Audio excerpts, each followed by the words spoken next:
신령하게 살고 싶습니다. 우리 교회가 신령한 교회가 됐으면 좋겠고, 저도 신령한 목사가 됐으면 좋겠고, 우리 가정도 신령해졌으면 좋겠습니다. 정말 그런 사모하는 마음이 있습니다. 신령하다고 하는 것은 뭘까요? 제가 사전에 찾아봤는데 영어 사전이 그래도 의미가 다가와요.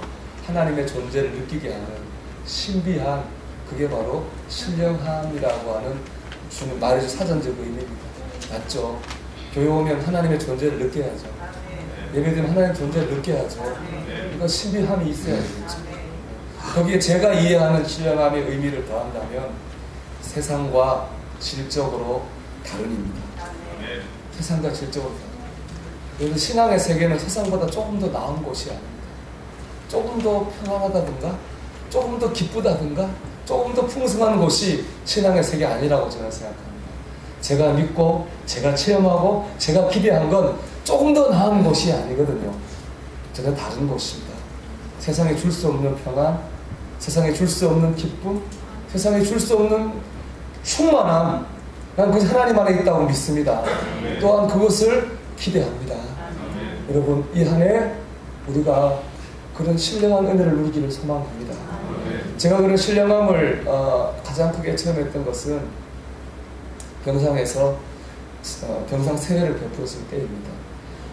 이제 돌아가시기 얼마 안 남은 분에게 세례를 베풀었는데 그 병상의 그 느낌이 뭐라고 할까요? 마음이 한없이 가라앉아요. 근데 처지는 게 아니고 편안해요. 우리 가슴은 콩닥콩닥 뛰더라고요. 그러니까 무서워요. 두려워요. 근데 그건 무서운 두려움이 아니고요. 어떤 신비한 존재 앞에서 내가 옷깃을 여며야 될 것 같다. 그런 두려움이었습니다. 정말 천국이 이 땅을 침노한 것 같고 거룩이 세상을 점령한 것 같은, 잠깐이지만 다른 세상에 와 있는 것 같은 그런 느낌을 그때 받았습니다. 제가 생각하는 신령함은 이런 것입니다. 세상보다 조금 나은 하나님의 존재가 느껴졌으면 그 신비함이 나를 사로잡아서 세상에 없는, 세상과 다른 하나님으로 충만해지는 것, 제가 기대하는 신령함입니다. 여러분, 이 한 해 우리가 더 신령해졌으면 좋겠습니다. 교회는 세상보다 조금 더 나은 곳이 아닙니다. 교회는 세상보다 조금 더 편한 곳이 아닙니다.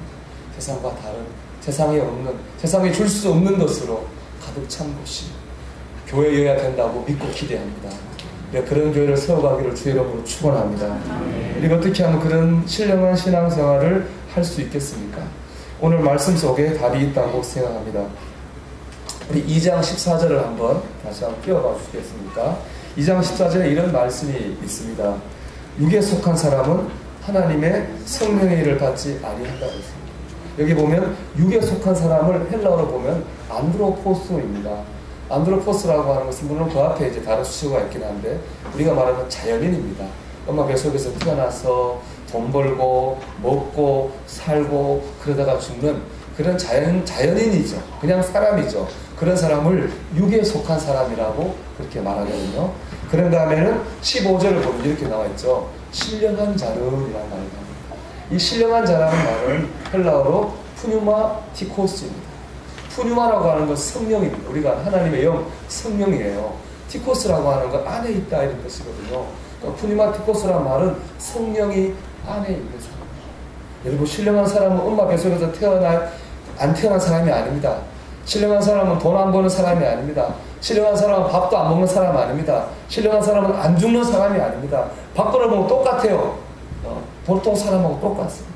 똑같이 태어나서 먹고 돈 벌고 그렇게 죽어요. 그런데 다른 것은 뭐냐? 그 안에 하나님의 영이 있습니다. 그 안에 하나님이 계십니다. 예수님이 계십니다. 성령님이 계십니다. 그래서 신령한 거예요. 오늘 우리가 해서 제가 고린도서 6장 16절의 말씀을 우리 이 안에 붙잡고 싶은 이유가 바로 거기에 있습니다. 6장 16절 한번 띄워봐 줄까요? 우리 같이 읽어봅시다. 하나님의 성전과 우상이 어찌 일치가 되리요? 우리는 살아계신 하나님의 성전이라. 이와 같이 하나님께서 이르시되 내가 그들 가운데 거하며 그로 행하여 나는 그들의 하나님이 되고 그들은 나의 백성이 되리라. 아멘. 우리가 신령한 이유가 왜 그렇습니까? 하나님 계십니다. 하나님 계시면 신령합니다. 여러분, 교회는 신령합니다. 하나님이 계시기 때문에 그렇습니다. 이 예배는 신령합니다. 하나님이 계시기 때문에 그렇습니다. 찬양도 신령합니다. 하나님이 대상이기 때문에 그렇습니다. 기도 신령합니다. 하나님과 교통하는 것이기 때문에 그렇습니다. 저와 여러분은 신령한 하나님의 백성, 성도입니다. 하나님이 우리 안에 있기 때문에 그렇습니다. 아멘. 그리고 그런데요, 신령한 교회가 신령하지 않을 수 있습니다. 신령한 예배가 신령함을 잃어버릴 수 있습니다. 신령한 성도가 타락해서 세속적이 될 수가 있습니다. 그렇게 될 수 있습니다. 구세군을 창립한 윌리엄 푸스가요, 유명한 예언이 있습니다. 장차 올 20세기를 맞이하면 가장 큰 위험이 무엇인가 하면 종교는 있으나 성령이 없고, 속죄는 전파되나 거듭남의 사실은 무시되며, 도덕은 있으나 하나님께 대한 두려움이 없고, 천당은 말하나 지옥은 말하지 않는 시대적 흐름이 올 것이다. 20세기를 예언했습니다. 저는 정말 그 예언이 맞는 것 같아요. 하나님을 믿어요, 교회를 다니니까. 그러나 지금 내 안에 하나님의 영이 계시다고 하는 것을 못 느껴요. 그래, 교회 다니니까 착하게 살아야지. 그 얘기는 해요. 왜 착하게 사는지를 모르는 거예요. 왜 착하게 삽니까, 여러분? 살아계신 하나님이 나를 보고 계시잖아요. 보고 계시니 우리가 잘못 살면 혼나는 거 아닙니까? 하나님을 두려워하는 마음이 없는 것이죠. 그 속에 신령함이 사라지고 있는 것입니다. 우리 교회가 신령함 회복되기 원합니다. 아멘. 여러분, 내가 신령한 그리스도인으로 살기를 소망합니다. 우리의 가정이, 예수 믿는 우리의 가정이 신령한 가정이 되기를 바랍니다. 그런 이 한 해가 되기를 주의 이름으로 축원합니다. 그럼 어떻게 하면 될까? 그 방법은 저는 이거라고 생각합니다. 하나님이 내 안에 있는 걸 인정하는 것입니다. 제가 신령함에 기도할 때 하나님께서 하나 보여주신 이 영상이 하나 있습니다. 제가 어릴 때 추억인데, 어릴 때 교회를 가면은 꼭 어른들이 교회 가자마자 하는 말이 있어요. 야야, 저 예배당 가서 하나님께 기도 드리고 왔냐? 뭐 찬양 연습을 하러 갔든 율동 연습을 하러 갔든 뭘 하러 갔든 항상 뭐 하기 전에 항상 본당에 가서 기도하고 와라. 그 말씀을 항상 하셨어요. 그래서 우리는 이제 아니면 혼나는 거죠. 항상 이제 혼나니까 해야죠. 그래서 교회 오면 먼저 여러분 주방 봉사를 하든 뭐 봉사하기 전에 먼저 뭐부터 하느냐? 예배당 가서 기도부터 합니다. 하나님 왔습니다. 감사합니다. 아마 그것은 하나님이 교회에 계시다고 하는 걸 믿으니까, 하나님이 집에 왔으면 하나님께 인사부터 드려야지, 막 그런 마음이었을 거라고 생각합니다. 물론 그거를 뭐 미신적이라고 할지 모르지만 저는 좋은 자세라고 생각합니다.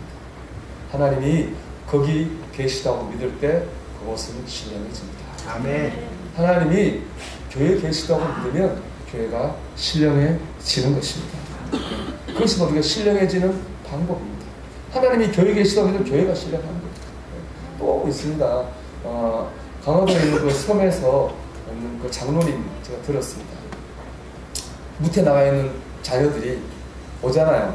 오면은 집에 오기 전에 먼저 교회 들러서 기도하고 와라, 그렇게 말씀하셨어요. 왜냐? 네가 무태 나와서 잘된 게 네가 잘나 잘된 게 아니다. 하나님이 너를 지키셨고 여기 있는 어른들이 너를 기도에 잘된 거니까 너 집에 오기 전에 먼저 하나님께 감사합니다 하고 기도하고 와라, 이렇게 시키신다는 거예요. 하나님이 내 삶 가운데 계신다고 믿으면 내 삶이 신령해지는 거예요. 여러분, 하나님이 내 안에 계심을 인정하십시오. 그리고 인식하십시오. 여러분, 우리 인정하든 인식하지 못하든 어쨌든 하나님 계시니까, 하나님 계십니다. 하나님 계시니까 그것을 인정하고 인식할 때 우리는 신령한 삶으로 나가게 될 줄 믿습니다. 그러니까 예수 믿으면 이렇게 해야 되는 거야, 저렇게 해야 되는 거야 말할 필요도 없어요. 왜 그렇습니까? 하나님 계시면 저절로 신령해지지 않겠습니까? 지금 이 예배 가운데 말이에요, 하나님 계셔요. 그걸 내가 믿어요. 인식해요. 우리가 뭐 다리를 꼰다든지 왔다 갔다 할 수 있겠습니까? 하나님 앞에서 계신데, 계시다고 믿으면 할 수 없는 거겠죠. 신령함을 인정하는 그 순간부터 우리의 삶은 신령함으로 나아가게 될 것입니다. 아멘. 우리의 가정도, 우리의 직장도, 우리의 삶도 하나님이 계셔! 인식하는 순간부터 내가 노력하지 않아도 신령함으로 이루어지게 될 줄 믿습니다. 오늘 성찬도 마찬가지입니다.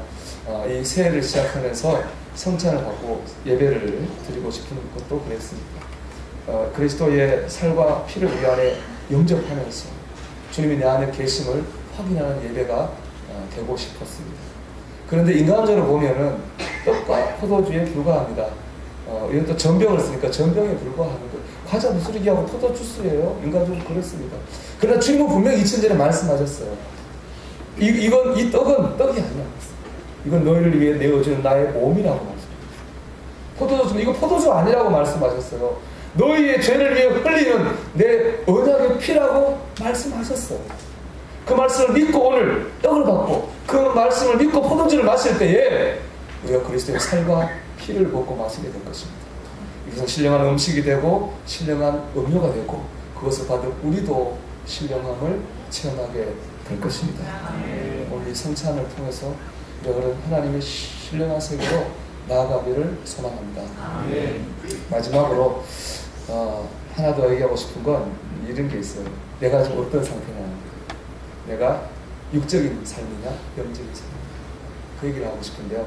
우리 뭐 내가 신령하다고 신령한 거 아니겠죠. 하나님 봐야 신령한 건데 우리 고린도전서 3장 3절을 한번 우리가 볼까요? 스크린에 있죠. 3장 3절 말씀 한번 읽어봅시다. 너희는 아직도 육신에 속한 자니까 너희 가운데 시기와 분쟁이 있으니 어찌 육신에 속하여 사람을 따라 행함이 아니리요. 아멘. 여기 보면 육신에 속한 자라는 말입니다. 그러니까 성경에 보면 세 사람이 있는 거예요. 육에 속한 사람이 있고 육신에 속한 사람이 있고 신령한 사람이 있습니다. 육에 속한 사람과 육신에 속한 사람 차이는 뭐냐? 육에 속한 사람은 그냥 육신적인 사람이에요. 그래서 안드로포스를 쓰는데 이 육신에 속한 자를 보면은 그 헬라어는 그 키코이라는 단어를 쓰는데 이건 뭐냐면은 육신적인 특징을 가지고 이런 뜻을 가지고 있어요. 그러니까는 하나님을 믿어요. 하나님 안에 있는데 삶의 모습은 뭐예요? 육신적인 특징을 가지고 있는 거예요. 그래서 지금 나온 것처럼 시기와 분쟁과 싸우는 거예요. 고린도 교회 교회들이죠. 하나님을 믿어요. 교회도 다녀요. 그럼 영적인 사람인데 밖으로 드러나는 표정은 뭐냐? 그건 육적인 특징이 나타내는 거죠. 그래서 믿음이 연약한 사람이죠. 사도 바울은 이런 사람을 어린아이라고 불렀거든요. 3장 1절 고린도전서 3장 1절 한번 띄워봐 주세요. 3장 1절 같이 읽어봅시다. 형제들아, 내가 신령한 자들을 대한 것 같이 너희에게 말할 수 없어서 육신에 속한 자, 곧 그리스도 안에서 어린아이들을 대함과 같이 하라. 아멘. 하나님을 믿기는 하는데 삶의 모양 육적이에요. 인간적이에요. 그러니까 어린아이죠. 여러분, 어린아이의 특징이 뭡니까? 자기만 알죠, 자기만. 어린애를 보면 그렇잖아요. 뭐 먹고 있으면 이거 들고 이거 하나 주라면 안 주죠. 그래서 또 주면 어떻게 입으로 양쪽으로 물고 입도 물잖아요. 애들은 그래. 애들 그런다고 뭐라는 사람 없죠. 애들은 자기 중심적입니다. 영적인 어린아이, 육신에 속한 자가 그렇습니다. 하나님 믿는데 자기 중심적이죠. 그 유명한 얘기 있잖아요. 미국의 클린턴 대통령하고 힐러리 클린턴 부인하고 대학교 친구잖아요. 연애했잖아요. 그래서 결혼했는데 고향 갔대요. 둘이 고향 갔는데 주유소에 기름 넣으러 갔더니 옛날에 힐러리하고 되게 친한 남자친구가 기름 넣고 있더라고요. 그래서 기름 넣고 가는 길에 남편 클린턴이 그랬더니 당신이 나하고 결혼 안 했으면 저기서 기름 넣고 있는 거야. 그랬더니 그 부인이 그러더라고요. 당신 내가 저 사람하고 결혼했으면 저 사람이 대통령이 되는 거야. 사람 누구나 자기 중심이죠. 자기 중심이죠. 우리가 오늘 성찬 앞에서 과연 내가 영적인 어린아이가 아니었는지, 나는 자기 중심의 사람이 아니었는지 한번 돌아보는 시간도 되기를 소원합니다. 그럴 때 우리가 조금 더 영적인 사람이 되기 때문에 그렇습니다. 사랑하는 여러분, 우리 이 안에 신령하기 원합니다. 너무너무 갈망합니다. 신령한 삶, 신령한 예배, 신령한 기도 말입니다. 하나님 안에 계십니다. 우리의 직장에도 계십니다. 학교에도 계십니다. 가정에도 계시고 우리 있는 곳에 계십니다. 그 하나님을 바라보고 붙들는 말미암아서 신령한 삶으로 나아가는 저와 여러분 되시기를 주님의 이름으로 축원합니다. 아멘. 이제